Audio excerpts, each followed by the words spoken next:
Pemahaman tentang konsep negara. Yang pertama ada memahami dan menjelaskan konsep dan pengertian tentang negara. Yang kedua ada memahami dan menjelaskan tentang teori negara. Yang ketiga ada memahami dan menjelaskan bentuk negara. Yang keempat memahami dan menjelaskan tujuan negara. Yang kelima memahami dan menjelaskan unsur negara. Yang keenam memahami dan menjelaskan pengertian bangsa. Kita kelompok pertama. Yang pertama beranggotakan ada Ayu Istighfarin, NPM 170, 130, 10245. Lalu ada Widyananda, NPM 170, 130, 10247. Lalu ada Muhammad Fadil Ardiansyah, 170, 130, 10288. Yang terakhir Rasya Madania, NPM 170, 130, 10303.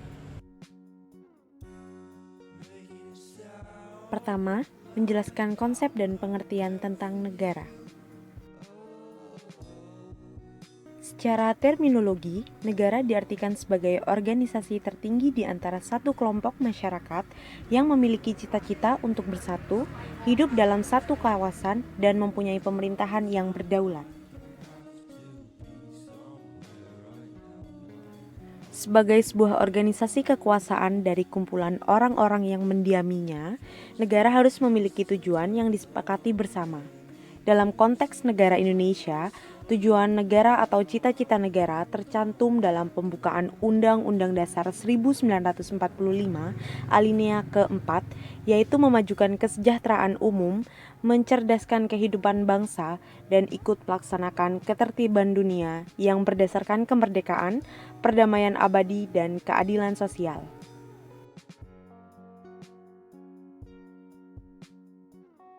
Yang kedua, teori tentang negara.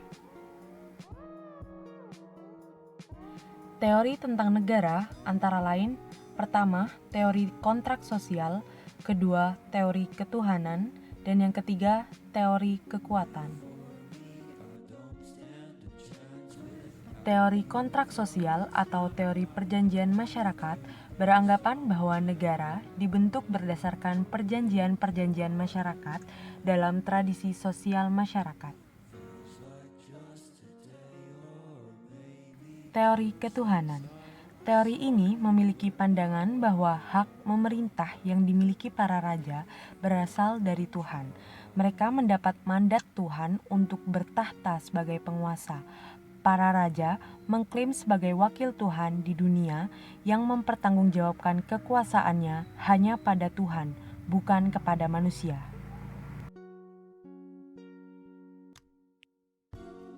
Teori kekuatan. Secara sederhana, teori ini dapat diartikan bahwa negara terbentuk karena adanya dominasi negara kuat melalui penjajahan. Menurut teori ini, kekuatan menjadi pembenaran atau raison d'être dari terbentuknya sebuah negara.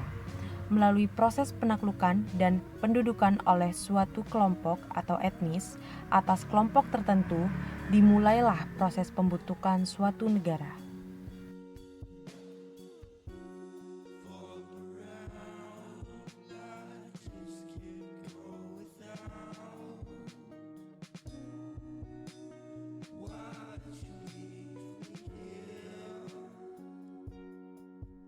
Selanjutnya akan saya jelaskan mengenai pemahaman bentuk negara. Pertama ada negara kesatuan.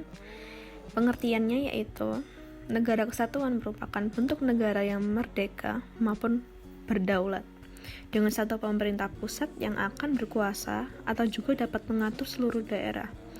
Dalam pelaksanaannya, negara kesatuan terdiri dari dua jenis. Macam-macam bentuk negara kesatuan ini adalah sebagai berikut, yakni adalah negara kesatuan dengan sistem tersentralisasi dan negara kesatuan dengan sistem desentralisasi.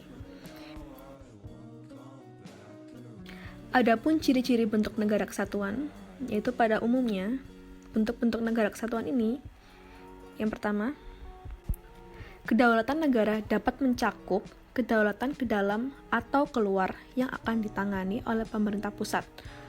Lalu ciri yang kedua, negara hanya akan memiliki satu undang-undang dasar, satu kepala negara, satu dewan menteri, maupun satu dewan perwakilan rakyat. Dan yang terakhir, yaitu hanya ada satu kebijaksanaan yang akan menyangkut mengenai persoalan politik, sosial budaya, ekonomi, serta pertahanan maupun keamanan. Contoh negara kesatuan ini yaitu contoh negara yang akan berbentuk kesatuan. Nah, misalnya seperti Belanda, Jepang, Filipina, Indonesia, atau Italia. Negara serikat atau federasi. Di sini pengertiannya merupakan bentuk negara yang gabungan dari beberapa negara bagian. Nah, negara-negara bagian ini pada umumnya adalah negara yang merdeka, berdaulat, dan berdiri sendiri. Setelah dapat menggabungkan diri dan membentuk negara serikat, negara-negara tersebut akan melepaskan sebagian kekuasaannya atau menyerahkannya pada negara serikat. Nah, penyerahan kekuasaan dari negara bagian pada negara serikat juga sering disebut dengan negara limitatif, yang juga berarti sebuah demi sebuah. Hanya ada kekuasaan yang disebut oleh negara bagian saja yang menjadi kekuasaan negara serikat.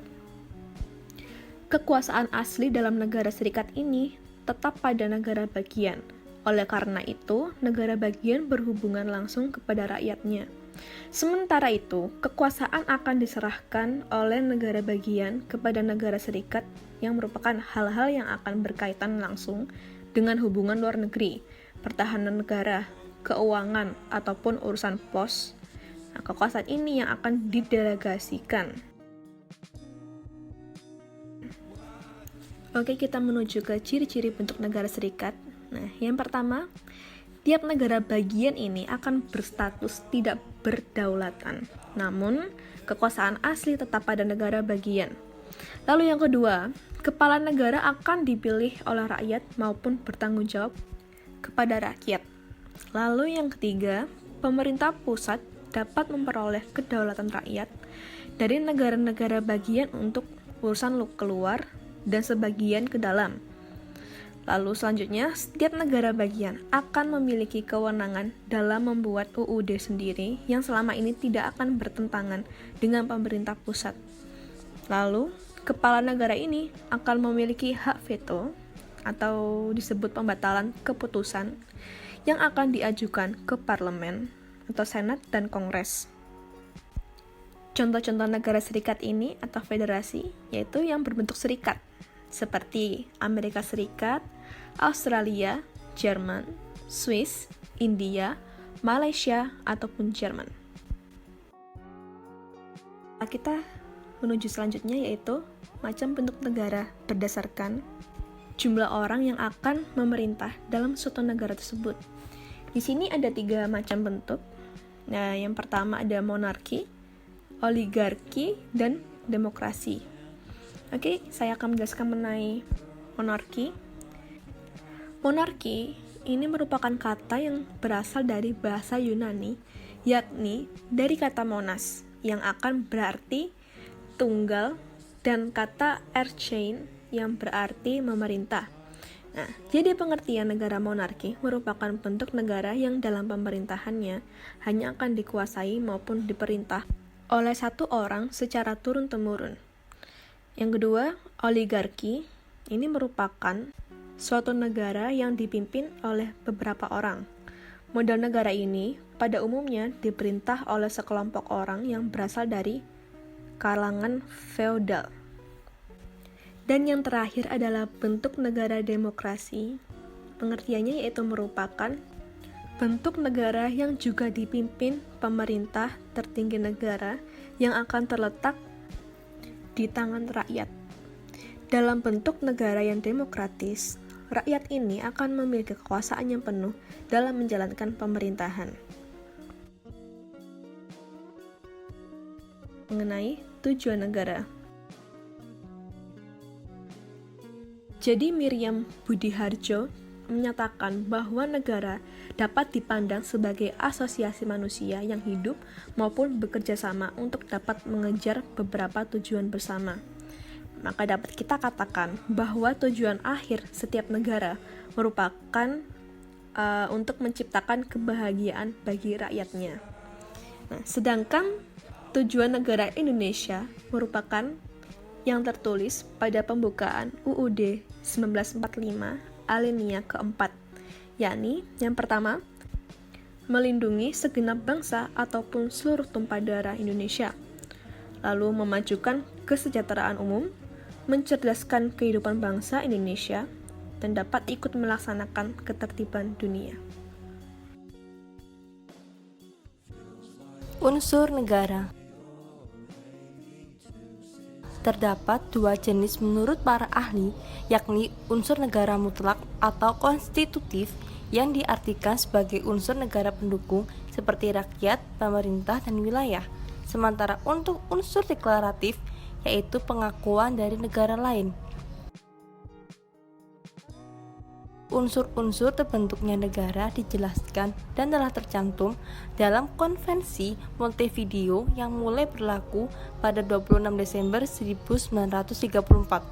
Konvensi ini didaftarkan dalam Serial Traktat Liga Bangsa-Bangsa pada 8 Januari 1936. Unsur pertama yaitu wilayah. Sebuah negara tentu juga harus memiliki wilayah atau daerah kekuasaan. Wilayah negara merupakan tempat tinggal rakyat dan penyelenggara pemerintahan. Sebuah negara tidak mungkin berdiri jika tidak memiliki wilayah. Wilayah suatu negara meliputi daratan, lautan, dan udara. Unsur negara yang kedua yaitu rakyat. Pengertian rakyat adalah semua orang yang ada di wilayah suatu negara dan taat pada peraturan pada negara tersebut. Rakyatlah yang mendirikan negara dan kemudian tinggal di dalamnya. Tanpa ada rakyat, maka tidak ada negara. Pemerintah yang berdaulat. Unsur-unsur berdirinya negara berikutnya adalah adanya pemerintah yang sah dan berdaulat. Yang dimaksud yaitu sebuah pemerintah yang mempunyai kekuasaan tertinggi untuk mengamankan, mempertahankan, mengatur, dan melancarkan tata cara penyelenggaraan pemerintahan secara penuh. Yang terakhir, pengakuan dari negara lain. Unsur-unsur negara terakhir adalah adanya pengakuan dari negara lain. Hal ini diperlukan dalam tata hubungan internasional. Namun, hal ini termasuk unsur deklaratif. Artinya, tanpa pengakuan, asalkan sudah terpenuhi 3 unsur lain seperti rakyat, wilayah, pemerintah, maka sudah sah menjadi suatu negara. Pengertian bangsa. Bangsa adalah suatu kelompok manusia yang dianggap nasional, memiliki identitas bersama dan mempunyai kesamaan bahasa, ideologi, budaya, sejarah, dan tujuan yang sama. Mereka umumnya dianggap memiliki asal-usul keturunan yang sama. Faktor-faktor pembentukan suatu bangsa sangat berkaitan dengan identitas yang menyatukan masyarakat.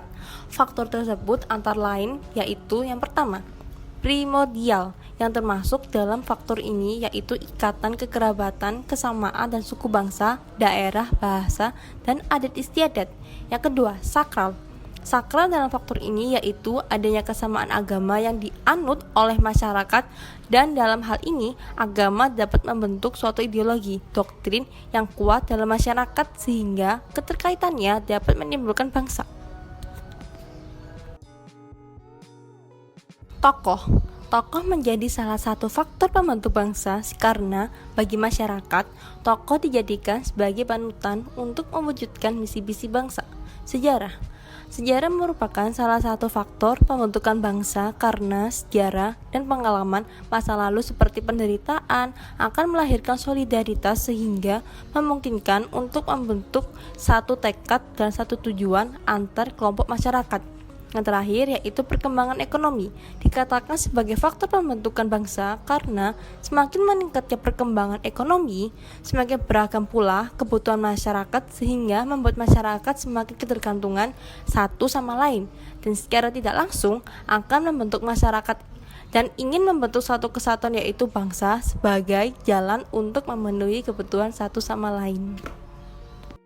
Demikian presentasi dari kami. Terima kasih.